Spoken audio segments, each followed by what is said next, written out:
Welcome to Cartoonist Kayfabe. My name is Jim Rugg. I'm Ed Piscor. Today, Ed, we're going to talk about a lost cartoonist, Fletcher HANKS. But before we dive into this outsider lost cartoonist, let's talk about what we've been up to. Our own outsider Outlaw comics, perhaps? It does feel like we're moving more and more in that direction, but hopefully that's a sign of maturing cartoonists. Patreon.com/Ed Piscor. I'm serializing my latest comic, Red Room, on there for the early adopter. $3 gets you the archive, and the pages are up there in a high enough resolution that you can print them out and look at them yourself, man. People have sent me bootlegs of their copies after they printed them out and read them.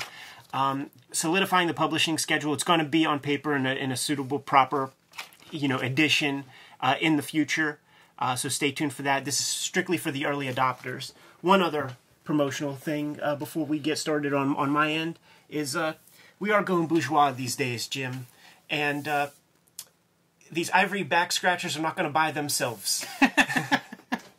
So Sotheby's Auction House, New York City, is running their first ever hip-hop auction, and I am participating in that along with many luminaries, many of my heroes, some people who have, some rappers who have even bought a piece or two of original artwork from me in the past. I don't let the stuff leave my hands for willy-nilly prices, and when Sotheby's comes a-calling, I had to say yes.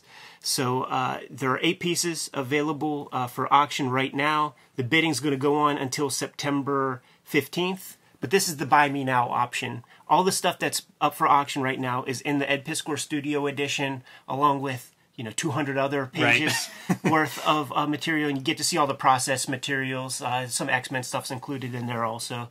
So till September 15th. Very awesome. My latest comic, Octobrion in 1976, a blacklight comic printed with fluorescent inks, is in stores now. Wherever comics are sold, you can find yourself a copy of this. And if you're a fan of printed matter, if you're a fan of unique comics, you're going to want this in your collection because no other comic has been printed like this. Look at that, man. A blue eye and a yellow eye. And if you like the how this stuff is made, I also made a process zine, 350 pages. It includes all the drafts that went into this, the technical part, the production part. That's available as a PDF on my website at jimrugg.com. So Octobrion in 1976. Pick it up now. There aren't that many of them, so if you want a copy, grab it before it goes out of print. Yeah, that thing's going to be worth fucking $500 soon enough. It's selling well.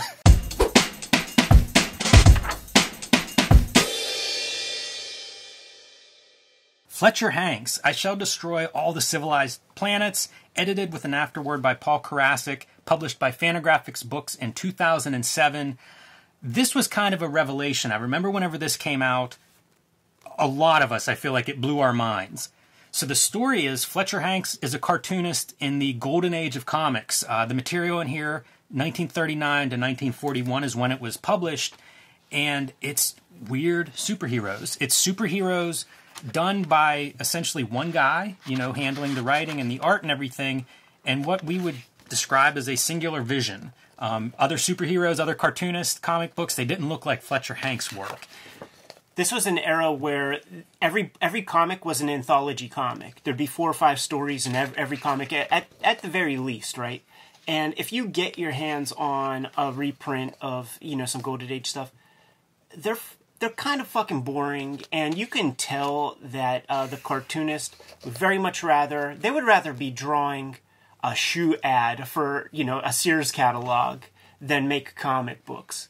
But when you get to a Fletcher HANKS comic, it stands out immediately. I wonder if he did his own color separations, because his colors would stand out different than the other colors in the rest of the book. And you just don't get this kind of thing. Yes, exactly.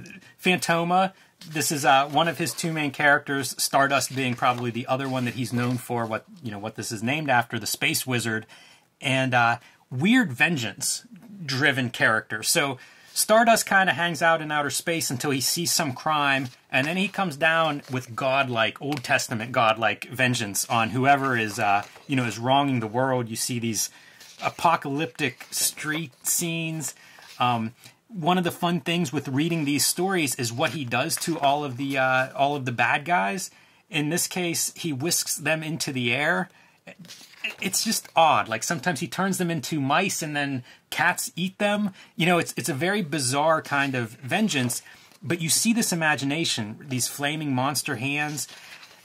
As you said, this is not what other comics look like. And so the interesting part with this, I guess the first time most of us would have seen, well, the first time modern audiences would have seen Fletcher Hanks was in Raw. Yes. Which I think Paul Karasik may have introduced Spiegelman to this.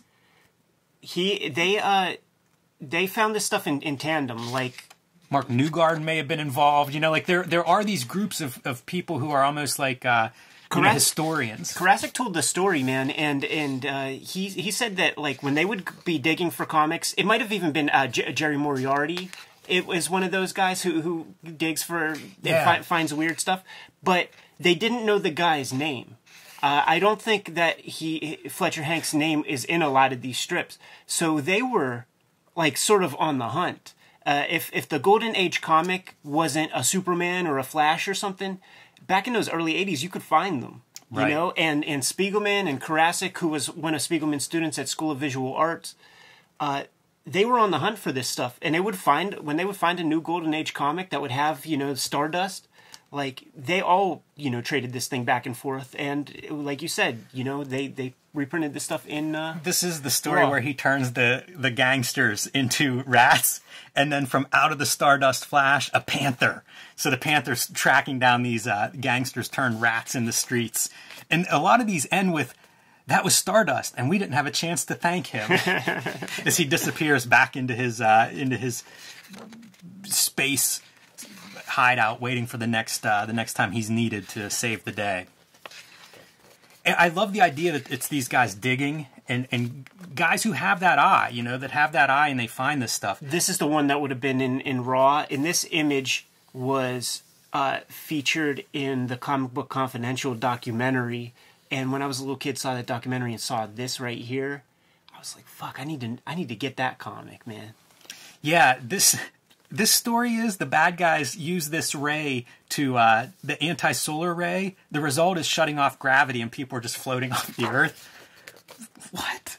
Like, it's so weird. It's inventive comics, you know, and you know, we mentioned the whole outsider thing. You see the figures are strange. Stardust is kind of a giant. The proportions are bizarre with the big heads. But it's still like of that time. You could see old paintings and movie posters and stuff that would have these slick back hair, like the facial features are perverted versions of artwork that you saw in that kind of Art Deco space. Yeah, it's a fascinating collection. Like I said, when it came out, it seemed like universally all of my friends, like everybody loved it. You know, it really, the hook of it is that digging, somebody uncovered this guy who made fascinating, compelling comics that didn't look like anything else, and the idea that this was just collecting dust in back issues boxes and nobody really knew about it. You know, it's not Superman or Batman or something that's legacy has been preserved. It is just this unknown thing that somebody dug up. And whenever this book came out, you know, you can see it's a pretty hefty volume. I don't know, maybe 200 pages. It was presumed that this was it, that this was the, you know, the full-on Fletcher Hanks experience. Once this book came out, some more Fletcher Hanks came forward. So a second volume was published, and a collected volume of both of these is published. We actually asked the book designer, Jacob Covey's, who put this together, which there's some nice hallmarks of this. You know, like having the giant blown-up panel for the end pages is kind of a nice touch. You really get to see this art. I think in the Raw reprints, they actually recolored it. They cut the color steps, I think, to make the reproductions work. They definitely did, and we were looking at it, and the line quality was different, and we suspect that they re-inked it even.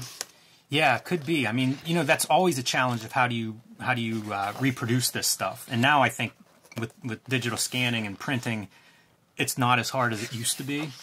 But that was the challenge early on. So, you know, you can see the weird choices. Like 1940, guy's head getting you know, chopped off. Pre-comics code, and it shows. These are special comics, and this... The head just flying through space. That's iconic. That's iconic. He grabs the guy's head and just whips it out into space, hurls him into the space pocket. I've seen that tattooed on people's bodies, man. Amazing. Very strange. Even that, like... Oh, turn the page, please.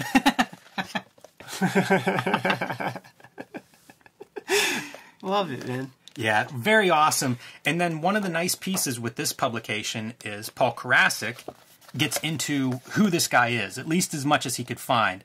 The very opening of this book, we see a picture of what looks like an old man. It's actually Fletcher HANKS Jr. It's his son.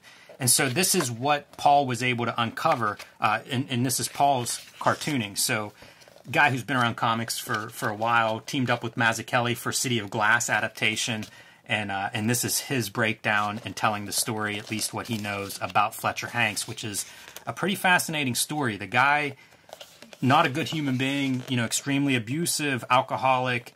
As far as they know, he died homeless, you know, kind of abandoned his family or whatever, and died on like a park bench, froze to death, possibly in a state of alcoholism at the time. But again, as much as we know about Fletcher HANKS, it's all thanks to Karasik, to this book, and the following book really is the reason that we know who that is. And, you know, as a fan of weird comics, Fletcher HANKS about as weird as you're going to get. Yeah, these are special comics, and there's a deluge of... Now, here's like they're public domain comics. Like nobody's claiming copyright on this stuff. There's a deluge of reprints of Golden Age comics, and most of them you get the sense that they're being reprinted just because they got the license, they have an opportunity, and they're printing these things. But this is a special collection, and the second collection is, which they're pretty sure that's the complete, you know, body of work from Fletcher HANKS, man. Maybe 350, 400 pages. And I think the collected book is a hardcover edition too. So there's some nice volumes that you could track down of this stuff in, you know, a couple of different formats. You talk about it being special, and I think these pull quotes speak to that. So Gary Panter, R. Crumb, Kurt Vonnegut. I mean, that's a pretty good list of people endorsing these comics. And enough of these have come out that you can find them, maybe even in libraries. They're very nice editions, nice books, and noteworthy because it is a glimpse at that golden age that you don't often see. Yes, I'm going to give one parental advisory. Read like one or two at a time, because if you read the whole book, your mind is going to be... you might not come back from that, man. It might be too hard a trip.